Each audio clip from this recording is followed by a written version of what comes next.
اینجا باز یک ویدیو دیگر کردم. میخواهم در یکی از ویدیوهای پیشتری که من کرده بودم یک نفر با سوال داد، گفت که خواهر شما چه دعا میکنید برای کسالها که آنها شفا یابند؟ برای اینکه من گفتم که چه خیلی عیسی مرا در وقتهای کسلی شفا داد و چه خیلی من برای دیگران دعا میکردم و عیسی مسیح آنها رو شفا داده بود. خب در این ویدیو من کم میخوام فهمانده دهم که برای چه خیلی دعا میکنم. خب یکمش ما باید دانیم که خدا همه دعاها رو میشنود، لیکن کدام دعاها رو خداوند مستجاب میگرداند، جواب میدهد، انمینش مهم است. و برای همین من گفتنی هستم که میدونید خدا همه چیز رو میبیند، از همه چیز آگاه هست، همه چیز رو میفهمد. لیکن ما گناهکار وقتی که هستیم، گناه ما رو از خدا جدا میکند و ما از فکر خدا، از پلان‌های خدا بیخبر هستیم. پس انسان مانند کودک، اگر حاضر وقتی که کودک حالی کلان نشد، حالی چی سیاه و چی سفید نمیفهمد، اگر گوییم که همین کودک چی خواهد برایت میکنم میتیم گوییم، و بسیار چیزهایی میخواهد که برای خودش ضررآور است، ضرر میبیارد. برای همین پدر و مادر همه خواسته کودک را برای وی نمیدهد. این یک سبب. دوم سبب این است که بینید یکی خدا وی مناسبت همچون پروردگار آفرنده دارد، همه را آفرید، لیکن دیگر مناسبت که فرزند و پدر دارد. و در انجیل نوشته می شود که عیسی میگوید که من راه، راستی و حیات هستم، هیچ کس پیش پدر نمی آید بغیر از واسطه من. میدونید خدا که همه میگوید، لیکن فقط عیسی مسیح راه کشاد که همون خدایی که زمین و آسمان را آفرید با ما مناسبت پدر و فرزندی پیدا کند. چون که برای این مناسبت رو پیدا کردن، برای یک عائله شدن، در کار که ما با شرط و شرایط خدا موافقت کنیم. این خیلی نه که خدا با شرط و شرایط ما موافقت کند. من گناه میکنم، امروز روزه میدارم، نماز میخونم، این میکنم، وای میکنم، خدا تو من دعای مرا جواب داده انگیر. خدا میگه نه. خدا میگه که من پاک هستم، به درگاهی من با دل پاک بیا، با فکر پاک بیا، با نیت پاک بیا. این رو ما کردن نمیتونیم. انسان اگر اقلاً گفتگی وقتش که و گناه نکرد و گناه کو فکر میکند، نیتش گناه هست، دلش گناه هست. یگان آدم نیست که گوید که حسود بردگی نه، یا به یگان چیزی یک کسی دیگر طمع نکرده باشد، یا دروغ نگفته باشد، یا فریب نداده باشد، یا اینکه یک فکری افلاس نکرده باشد. این خیلی انسان وجود ندارد. پس هیچ کس امکانیت ندارد که در درگاه خدا بیاید، از عضو عائله خدا شود، مناسبت پدر و فرزندی پیدا کند. پس برای همین عیسی مسیح از آسمان آمد. وی آمد چون که وقتی که پیش مریم فرشته آمد، مریم گفت به هیچ مرد به من دست نزد است، چه خیلی من کودک دار میشم. خدا گفت که با روح القدس، یعنی روح پاک خداوند این کار رو میکند. گفت یعنی که عیسی مسیح پدر زمینی نداشت. پس این چی معنا دارد؟ که وی از آسمان، راست از آسمان آمد و هیچ گناه نکرده زندگی کرد. کتاب مقدس میگه که یگانه شخص در روی زمین که گناه نکرد عیسی مسیح بود، ولی او را همچون گناهکار در صلیب زدند. وقتی که او را همچون گناهکار در صلیب زدند، همون وقت وی جزای گناه ها را سپارید.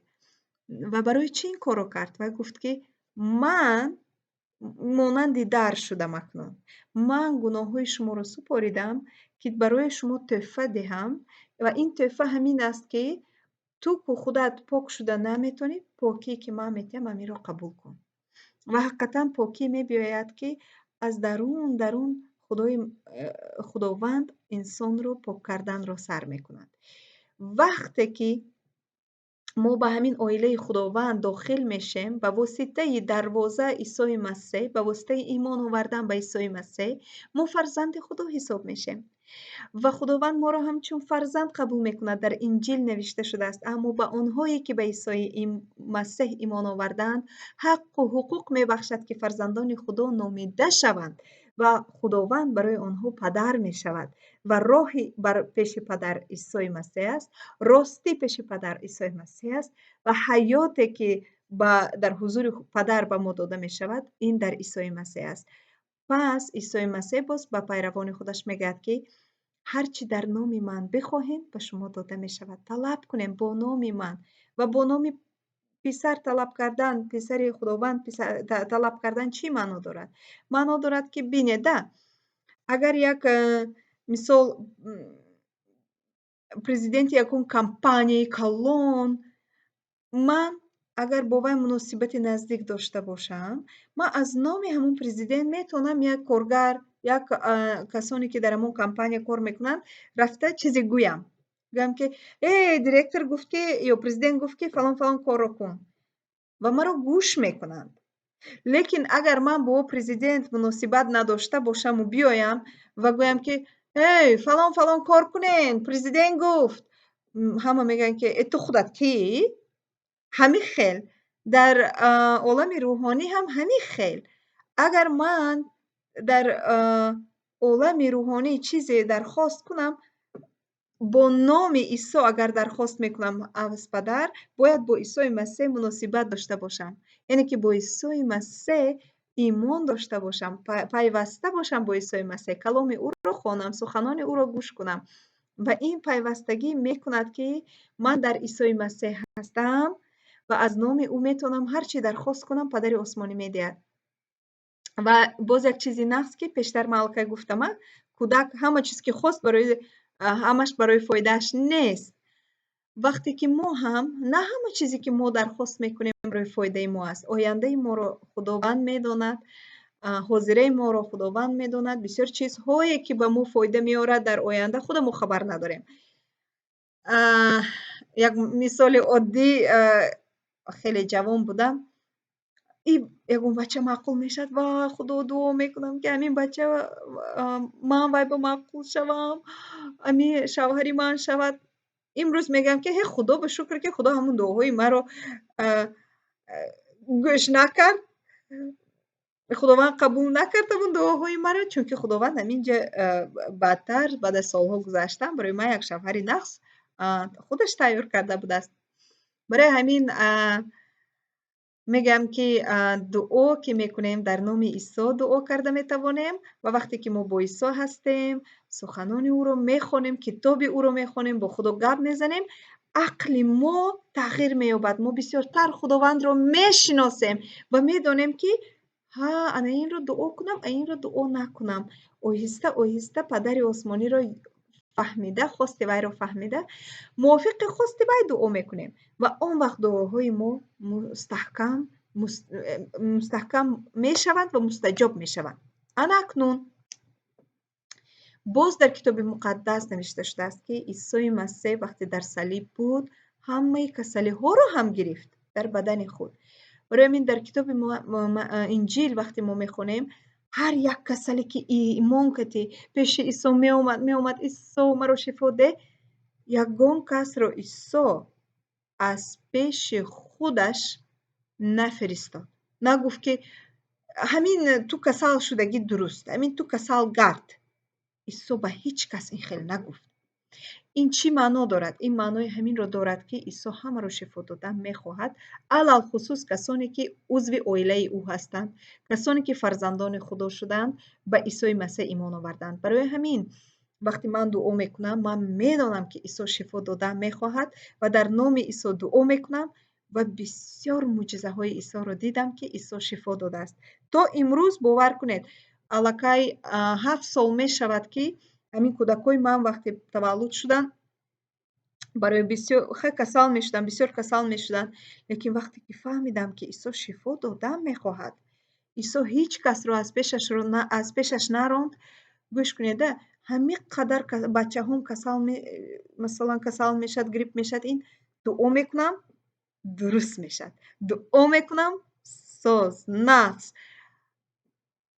Дар хонаи ман бовар мекунед аллакай 5 сол мешад, 6 сол мешад, аптека нест. Аптечка нест, доруворӣ нест. Ягона дорие ки ман барои кӯдакон мумкин гирифта мемонам, ин ҳамун дорӣ барои таб фуровардан. Ҳамун ҳам намедонам соле агар як бор истифода мебарам, мумкин як бор ҳам истифода намебарам. 3 фарзандам ба ҳамихе калом мекунам. Ҳозир духтарам 11 сола, бачам 10 сола, бо як писари хурдим 8 сола, то ҳамин вақт антибиотик намегирад. Як бор як писарам фақат пневмония касал шуд, ҳамунам духтуро гуфт ки да больница хоб равон дар беморхона. Вай вақте ки аҳволи беморхонаро дидам, ман гуфтам не ҳамира хона гирам, хона лечение кунам, гӯям духтур не, мо вай намекунем, мо нигоҳ намекунем, мо дорӣ наменависем, чунки дар беморхона бояд бошад. Гирифтам хона бурдам, як духтури дигар ёфтам, вай ман ба дору навист ва гуфт антибиотики аз ҳама сусташа метиҳам. Агар ҳамин ёрдам надод, тез бар беморхона. Ҳамун антибиотики суст кам кати сар кардам, Исои Масеҳ пурра пневмонияи бачама шифо дод. Дуою дуо катӣ. Ва то имрӯз вай пневмония шудагиш ба 3 сол мешад. То имрӯз ҳамун вақт дорӣ харидам, лекин то имрӯз дар хона аптечка нест, укол нест, антибиотик нест. 3 сол шуд, 4 сол шуд вақте пневмония шудагиш ба. Ва ин ҳамаш ба қудрати номи Исои Масеҳ. Барои ҳамин агар инҷил мехонед, хонед инҷил ва бо номи Исо дуо кунед. Ба Исо имон биёред ва дуо кунед ва Исо касалиҳои шуморо шифо медиҳад. Ва вақте ки ба дуоҳои шумо Исо ҷавоб медиҳад, хоҳиш мекунам дар комментариҳо нависед, ки боз дигар одамо ҳам хонда бинад, ки ин фақат ман дар зиндагии ман не, бисёр одамоне ҳастанд, ки ҳазорҳо одамо дар рӯи замин, садҳо ҳазорҳо одамо ҳастанд, ки ҳамин хел мӯъҷизаҳои бисёр дар ҳаёташон Исо кардааст. Хуб, то ин вақти дигар рӯзи бобаракат дошта бошед.